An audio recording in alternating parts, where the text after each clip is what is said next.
Bonjour à tous et bienvenue pour notre troisième session de cette convention dans le confinement que nous vivons aujourd'hui. J'espère que vous n'êtes pas trop fatigué ou dans la lassitude de m'avoir écouté. Donc, après avoir abordé le thème de la croissance où on reste un enfant, un petit enfant, après avoir abordé la croissance où le chrétien peut rester dans l'adolescence, aujourd'hui j'aborderai le chrétien dans sa maturité spirituelle. Comment être et avoir cette maturité spirituelle que nous promet le Seigneur dans sa parole. Et je commencerai avec cette parole, c'est pourquoi croissez dans la grâce et dans la connaissance de notre Seigneur et Sauveur, Jésus-Christ, à lui soit toute la gloire, maintenant pour l'éternité. Amen, dit Pierre. Voilà. Croissez dans la grâce. Et je vous invite à prier avant de commencer. Seigneur notre Dieu, nous voulons te dire toute notre reconnaissance pour ta patience, pour ton amour. Nous voulons te dire notre reconnaissance parce que tu es à la fois un père, mais aussi une mère aimante, qui sait nous prendre dans ses bras, qui sait nous recueillir, qui sait nous relever. Et je te prie ce matin vraiment de permettre que l'œuvre de ton esprit nous touche les uns les autres pour que nous puissions aller de l'avant et être des hommes à la stature de Christ. Oui, parle-nous, Seigneur, par le puissant nom de Jésus-Christ, je te demande cela. Amen. Voilà, la croissance spirituelle est le processus par lequel nous aspirons à devenir de plus en plus, comme le dit la parole, semblables au Christ. Quand nous mettons notre foi en Jésus-Christ, le Saint-Esprit peut commencer à nous transformer. Bien sûr, si nous lui laissons toute la place. Il veut nous transformer à son image. Mais c'est ce qui est essentiel, c'est pas seulement de chanter ce cantique, oui, prends tout Seigneur, mais de vraiment le vivre. Si nous laissons la place au Seigneur, notre vase émotionnel sera rempli et un équilibre spirituel se fera en nous. La meilleure description de la croissance spirituelle est pour moi celle qu'on trouve dans 2 Pierre au chapitre 1er, verset 3, verset 3 à 8. Par sa puissance, en effet, Dieu nous a donné tout ce qu'il nous faut pour vivre dans l'attachement au Seigneur, en nous faisant connaître celui qui nous a appelés par la manifestation de sa propre gloire à l'intervention de sa force. Ainsi, nous bénéficions des dons infiniment précieux que Dieu nous avait promis.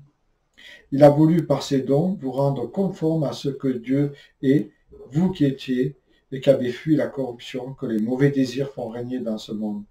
Pour cette raison même, faites tous vos efforts pour ajouter à votre foi la force de caractère, à la force de caractère la connaissance, à la connaissance la maîtrise de soi, à la maîtrise de soi l'endurance dans l'épreuve, à l'endurance l'attachement à Dieu et à cet attachement l'affection fraternelle et l'affection fraternelle l'amour. Et bien sûr, il est question de l'amour agapé. Car si vous possédez ces qualités, si elles grandissent sans cesse en vous, elles vous rendront actifs et vous permettront de connaître toujours mieux notre Seigneur Jésus-Christ. Voilà, un très beau passage qui nous parle vraiment de cette œuvre que le Christ peut faire en nous si nous lui laissons toute la place. Il y a la puissance de son esprit qui se développe en nous si justement nous ne lui résistons pas. Nous, en fait, l'apôtre Pierre nous dit que nous avons tout ce qui est nécessaire pour vivre une vie pieuse, saine.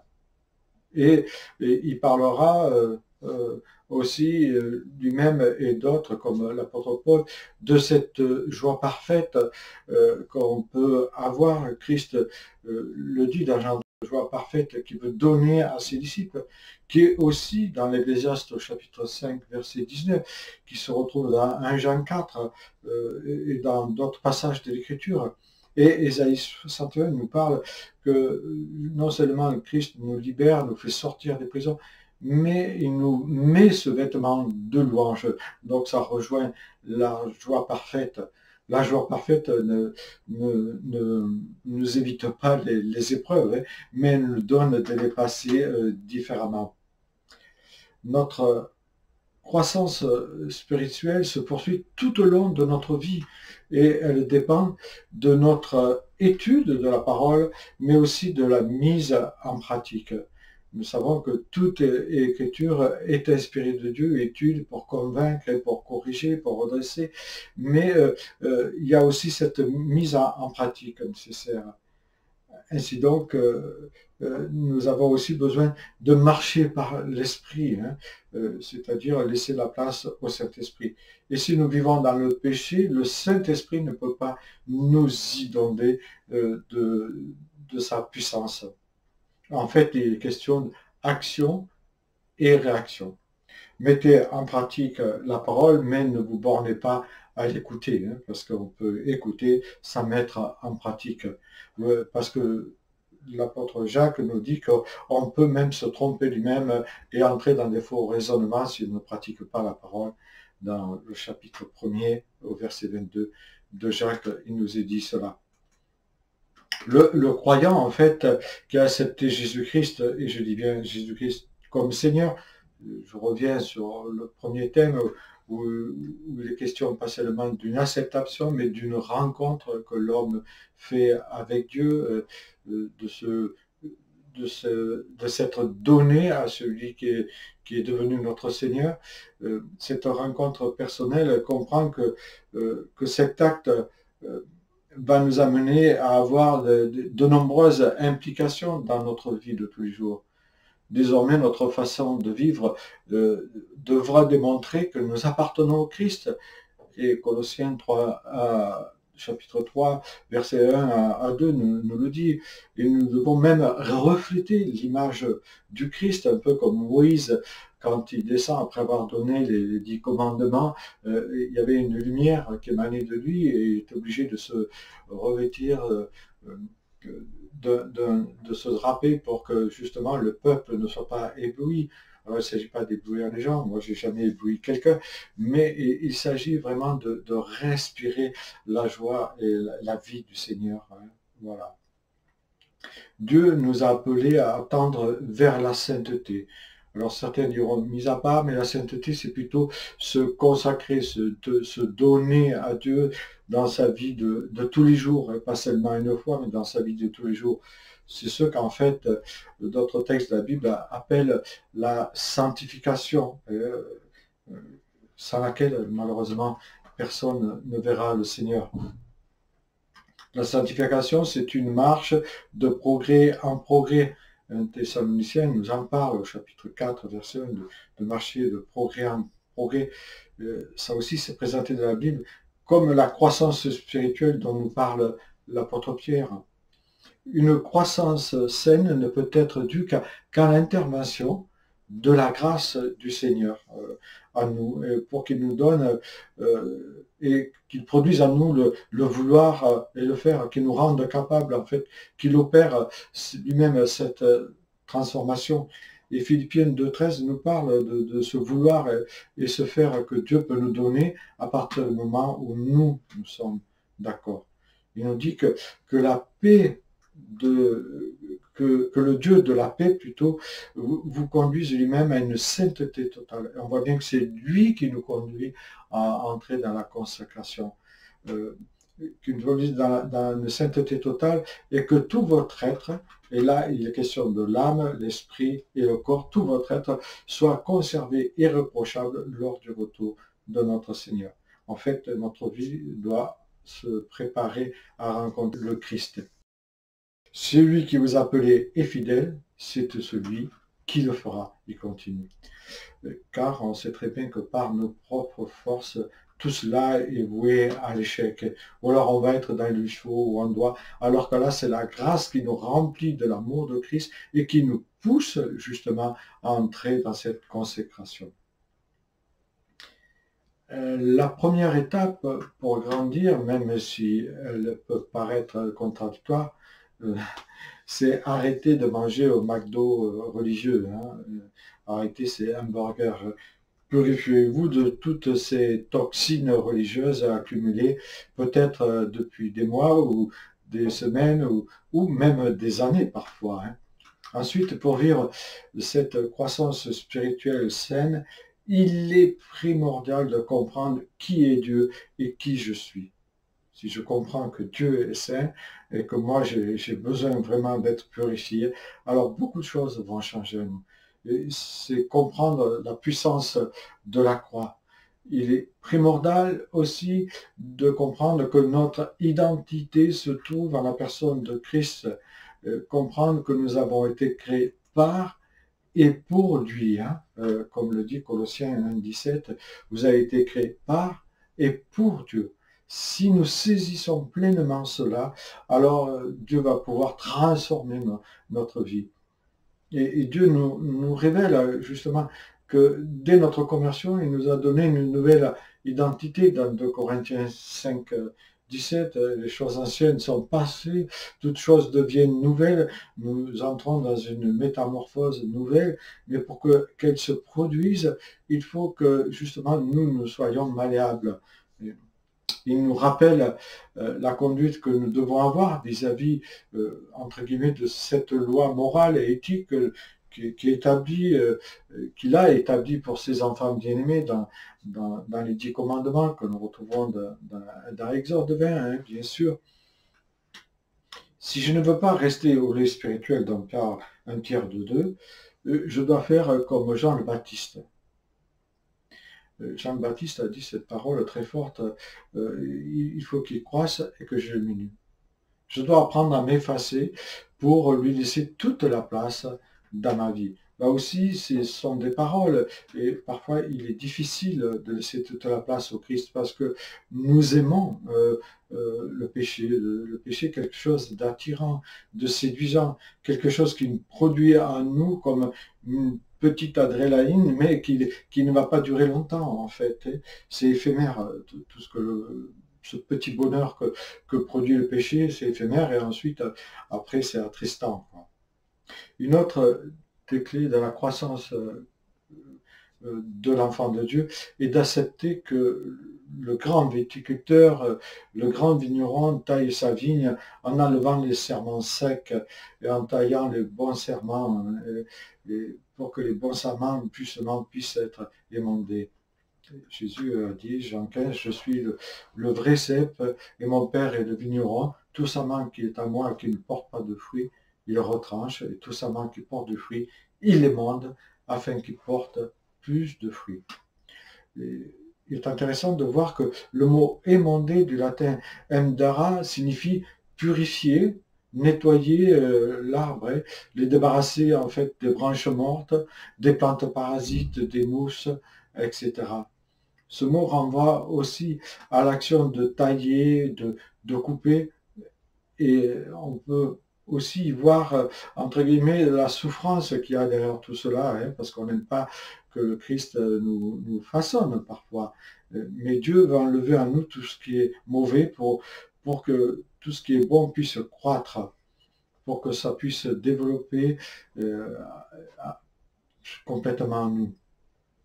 Si vous avez déjà vu un viticulteur tailler une vigne,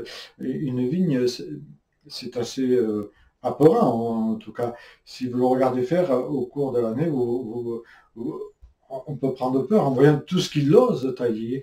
Il coupe tous les rameaux sauf deux, quoi.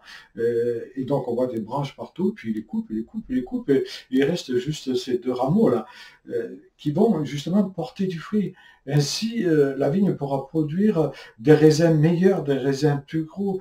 Mais si une vigne n'est pas taillée, elle finira par ne plus produire à la fin que des feuilles, quoi. Jésus dit, je suis la vigne, vous êtes les sarments. Il ne faut pas inverser les choses. Jean ajoute que le Christ est comme le cep de vigne par lequel le croyant doit rester attaché.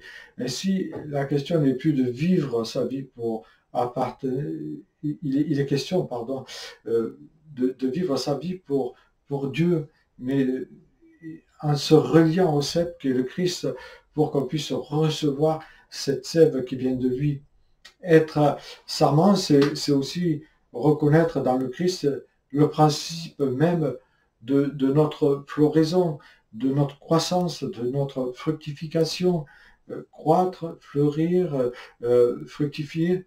Cela doit être un objectif pour glorifier le Seigneur et connaître sa volonté pour nous et son œuvre aussi, et ses œuvres aussi qu'il a préparées d'avance pour nous.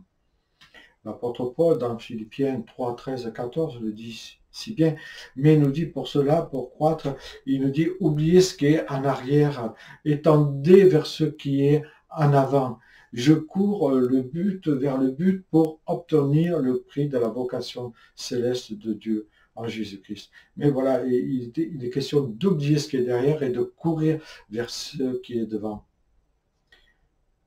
Peut-être que cette croissance, vous n'arrivez pas à la vivre parce que vous avez vécu des choses traumatisantes dans votre vie, dans votre enfance ou dans votre adolescence ou autre. Peut-être que vous avez vécu un divorce, des abus, quel que soit. Vous avez été dans un couple qui était dans l'insécurité, ou alors peut-être que vous avez vécu une trahison, et on peut mettre beaucoup de choses derrière tout cela. Mais je dirais que si ces choses n'ont pas été amenées au Seigneur, toutes ces choses-là vont vous tenir prisonnier, vont vous tenir captif. En fait, comme si vous êtes dans une prison de verre, et ça va créer en vous, au fil des jours et des mois et des années, un dysfonctionnement, et même un dysfonctionnement spirituel. Et là, je dirais qu'il y a une bonne nouvelle. Le Christ est venu libérer les captifs. Il veut guérir les cœurs brisés et dire aux prisonniers qui sont libres et ensuite les revêtir de louanges, revêtir de cette joie parfaite, nous remplir en fait de son Saint-Esprit. Mais pour cela, nous devons vraiment laisser le Seigneur pas seulement nous libérer, mais ouvrir notre prison, et ensuite il nous dit, nous, de sortir pour que lui-même puisse nous revêtir de ce vêtement de louange. Et Ésaïe 61 est un passage remarquable qui nous parle de cette guérison que le Christ veut accomplir en chacun de nous. Nous ne pouvons pas donner ce que nous n'avons pas reçu. Par exemple, une intimité émotionnelle, une existence de génération en génération risque de produire en nous aussi cette intimité émotionnelle inexistante. Rappelons-nous que la grâce de Dieu, elle, par contre, peut arrêter quel que soit le processus qui est en marche en nous. Si j'ouvre mon cœur à Dieu pour qu'il me guérisse, mais pour cela, j'ai besoin de confesser. Jacques nous le dit, confessez donc vos péchés les uns aux autres et priez les uns pour les autres. Et là, il dit, afin que vous soyez guéris. Vous savez, il parle de relever par l'onction d'huile le malade, mais ici, il parle juste en amont de confesser pour pas être relevé, mais être guéri. La confession est libératrice. La prière fervente du juste a une grande efficacité, nous dit Jacques au chapitre 5, verset 16. Et on pense à cet homme qui a prié pour qu'ils ne peuvent plus et qui a prié pour qu'ils peuvent. Et les cieux se sont ouverts quand il a demandé cela avec force au Seigneur. En fait, nous avons besoin de partager ou d'apprendre à partager toutes nos émotions, qu'elles soient bonnes ou mauvaises, sans avoir peur d'être jugé, avec un référent. Ça peut être un pasteur ou quelqu'un de mature spirituellement. Parce que le Christ veut nous amener à vivre une vie sans masque. Romains 12,9 nous dit que votre amour, cet amour agapé, qu'il soit sans masque, sans hypocrisie. Ne jouez pas un rôle. Si vous n'êtes pas bien, dites que vous n'êtes pas bien. Si vous avez besoin de l'aide, demandez de l'aide. Osez demander de l'aide. Laissez votre orgueil de côté et criez au Seigneur, mais aussi demandez de l'aide à un frère ou une sœur mature. Il ne faut pas aussi avoir peur d'avouer ses fautes. pour être pardonné. Et le Proverbe 28,13 nous dit celui qui n'avoue pas ses fautes ne peut pas prospérer. Hein. Et nous avons besoin de nous débarrasser de cela.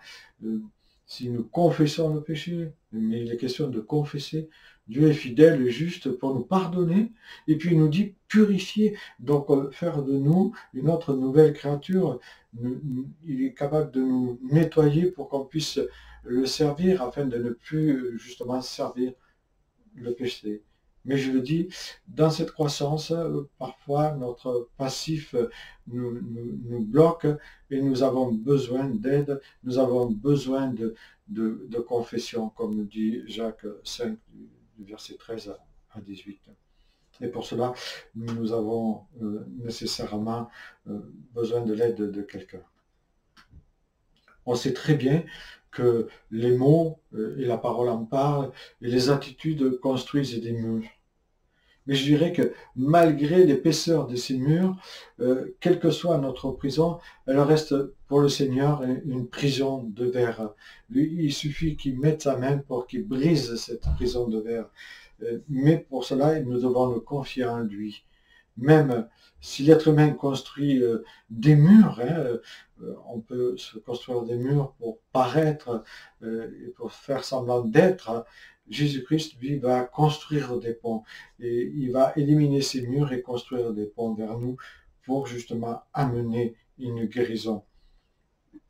Il nous a guéris par ses meurtrissures. Ésaïe 53 nous en parle au verset 5. Dans la Bible, justement, ce mot guérir a plusieurs significations, en plus du verbe classique qui en grec donne thérapeo, donner soin. Ça c'est intéressant, hein. Il est employé aussi ce mot donner soin. Le Christ est venu pour donner des soins, se faire serviteur aussi, ça veut dire se mettre quelque part à notre écoute pour nous demander ce dont nous avons besoin. Parfois, il est employé le mot grec yaoma, faire cesser une maladie aussi. Il peut arrêter cette hémorragie interne qui est en nous, ou le mot hygianos qui est rendre la sainteté, que nous retrouvons dans Jean 5, 4 à 15. Dans le Nouveau Testament, ce mot de guérison a plusieurs sens. Katharizo, il est employé pour purifier de la lèpre. Dans toutes nos lèpres que nous avons en nous, Christ peut nous en purifier pour que nous puissions entrer dans cette croissance spirituelle. Et il y a aussi le mot sozo, sauver, hein. Et une fois, il y a le mot apulio, c'est-à-dire délier. Le Christ peut nous délier de ce que nous avons, qui nous tient prisonniers peut-être de génération en génération, parce qu'on est resté dans le secret de famille, comme je le disais. Par sa mort, mais par sa résurrection, il a rendu toute guérison possible de notre passé. Il peut changer les situations les plus désespérées, car il nous est dit qu'il est le Dieu de l'impossible, Matthieu 19, 16. Tant qu'il y a dans notre vie des secrets inavouables, nous restons à la merci et sous la servitude de l'adversaire. Mais dès que le secret est trahi, nous échappons aux puissances des ténèbres. La confession est donc la répudiation, la rupture de la domination de l'ennemi sur nous. La révolte, en fait, c'est une révolte contre l'empire du mal. Hein. L'homme, malheureusement, a une peine inouïe à prononcer l'aveu libérateur. C'est pour ça que je parle de personnes qui peuvent accompagner. Parce que les puissances des ténèbres mettent tout en œuvre pour l'empêcher justement d'avouer tout ce qui lui fait mal. La confession nous libère donc de la captivité, et je dirais, elle nous libère de la cité du diable. Action et réaction. Petits enfants, n'aimons pas en parole et en langue, mais en action et en vérité. 1 Jean 3, 18. Il est nécessaire de s'abandonner et d'abandonner tout ce qui nous tient prisonniers, comme les gens d'Éphèse l'ont fait.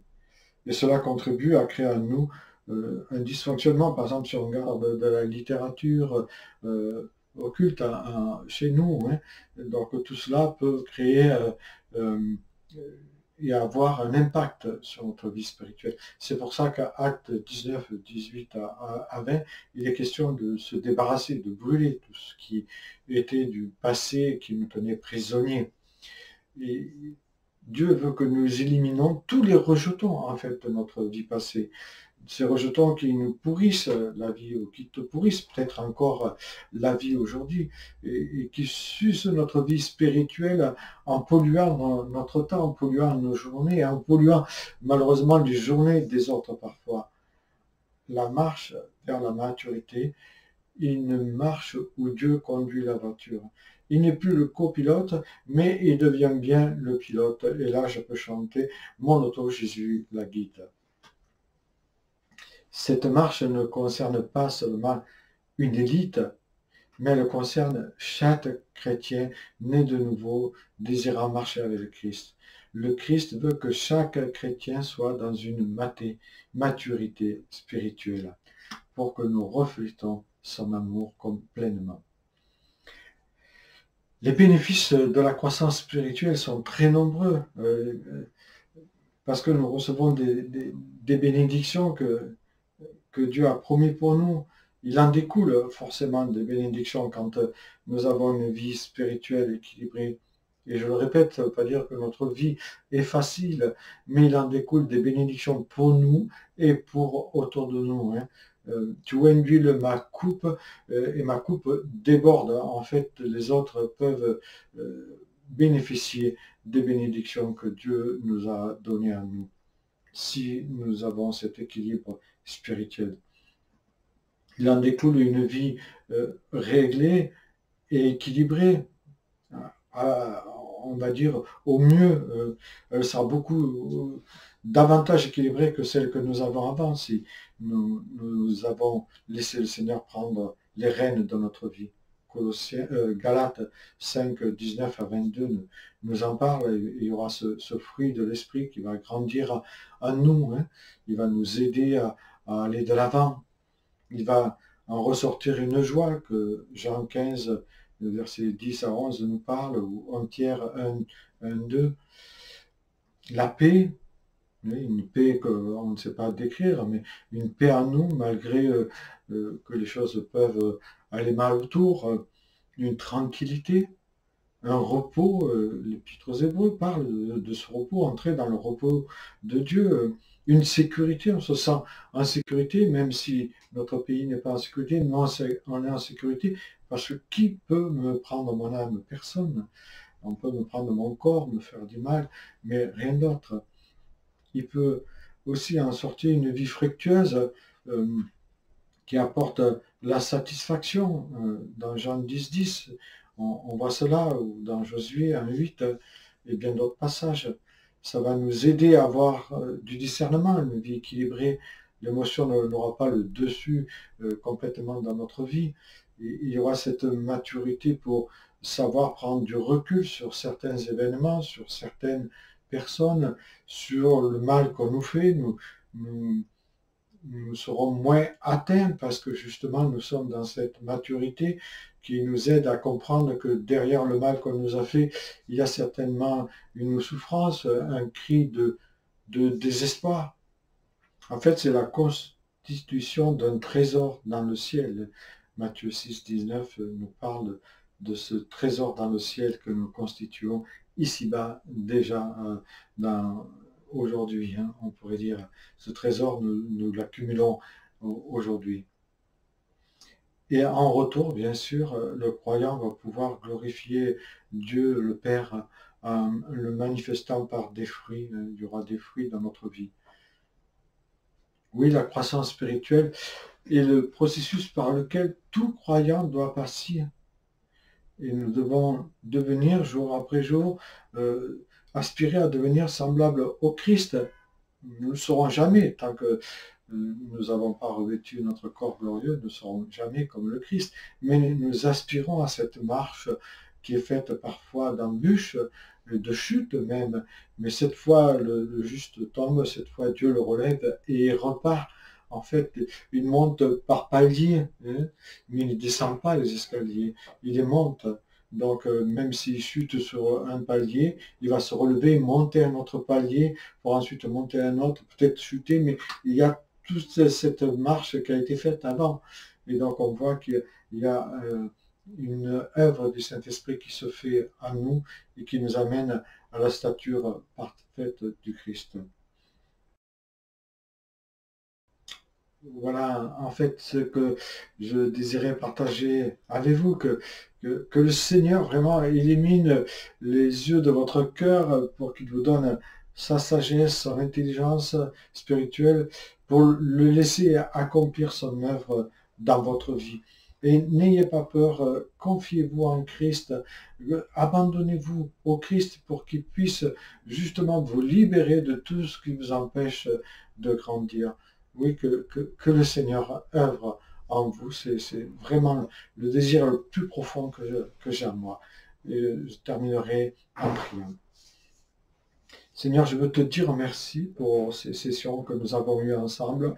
Bien sûr, j'ai peut-être été un peu rapide dans le développement et je sais qu'il y a des questions, des interrogations des uns auprès des autres et je te prie de leur permettre qu'ils aient ces réponses qu'ils attendent.